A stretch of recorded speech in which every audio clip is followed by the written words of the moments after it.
কাছাড় জেলার ধলাই বিধানসভা কেন্দ্রে জয়ী হলেন বিজেপি প্রার্থী নিহার রঞ্জন দাস এবং কিছুক্ষণ আগেই আমরা সেই ছবি দেখাচ্ছিলাম।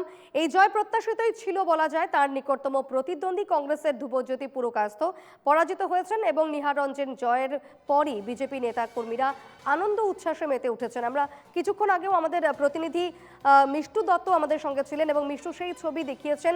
আমরা কথা বলেছিলাম সাংসদ পরিমল শুক্লবৈদ্যের সঙ্গেও এবং তাদের পরবর্তী কোন কোন বিষয়গুলো নিয়ে তারা মূলত কাজ করতে চান। কারণ যে প্রত্যাশিত জয় বিজেপি এই রাজ্যে এই কেন্দ্রে পেয়েছে, সেই জয়ের পর স্বাভাবিকভাবেই ধলাইবাসীদের জন্য তাদের যে আশা প্রত্যাশা, সেই প্রত্যাশা কিন্তু আরও বেড়ে গিয়েছে। এই মুহূর্তে আমাদের সঙ্গে আরও আরেক প্রতিনিধি আমাদের রয়েছেন, পাপলু দাস। আমি সরাসরি পাপলুর সাথে কথা বলবো।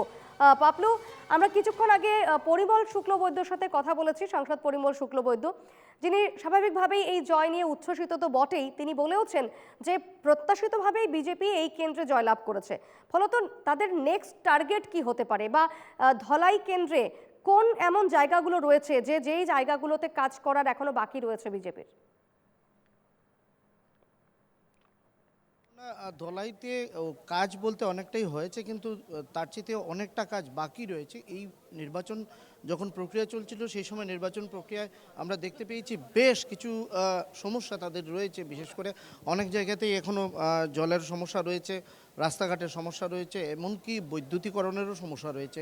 এক্ষেত্রে পরিমল শুক্লবৈদ্যকে অনেকেই দোষারোপ করছেন, কিন্তু সেই বিষয়গুলো সামনে নিয়ে এসেছিল কংগ্রেস দল এবং পাশাপাশি বিজেপি সেগুলো করার প্রতিশ্রুতিও দিয়েছে। ইতিমধ্যে বিজেপির যিনি প্রার্থী তিনি নির্বাচনী প্রচারে সেই সময় কিন্তু এই প্রতিশ্রুতিগুলো দিয়েছিলেন। বিশেষ করে রাস্তাঘাট, পানীয় জলের জন্য যে প্রত্যন্ত এলাকায় রাস্তাঘাট বা পানীয় জলের যে সমস্যা রয়েছে সেই সমস্যাগুলো সমাধানের জন্য তিনি প্রতিশ্রুতি দিয়েছিলেন। এছাড়া সর্বানন্দ সরকারের সময়ে বেশ কিছু ঘোষিত প্রকল্প রয়েছে যেগুলোর কাজ ধলাইতে হওয়ার কথা ছিল, সেগুলো হয়নি।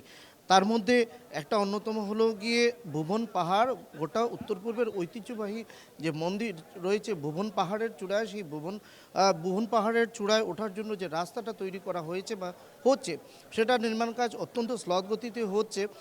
অনেকটা জায়গায় অভিযোগও রয়েছে। এই নির্মাণ কাজ ভুবন পাহাড়ের যে রাস্তার নির্মাণ কাজ চলছে সেটা তৈরি করার জন্য কিন্তু প্রতিশ্রুতি দেওয়া হয়েছে এখানে।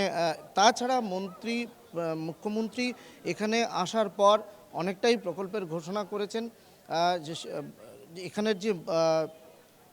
এখানের যে অভিভাবক মন্ত্রী তিনিও এসে অনেকটা ঘোষণা করেছেন। এই কাজগুলো করে দেওয়ার কথাতেই কিন্তু ধলাইয়ের যে নির্বাচন প্রক্রিয়া চলছিল, যে বিজেপির প্রার্থী ছিলেন। বেশ, আমাদের অবশ্যই এদিকে নজর থাকবে। আপাতত ধন্যবাদ পাপলু।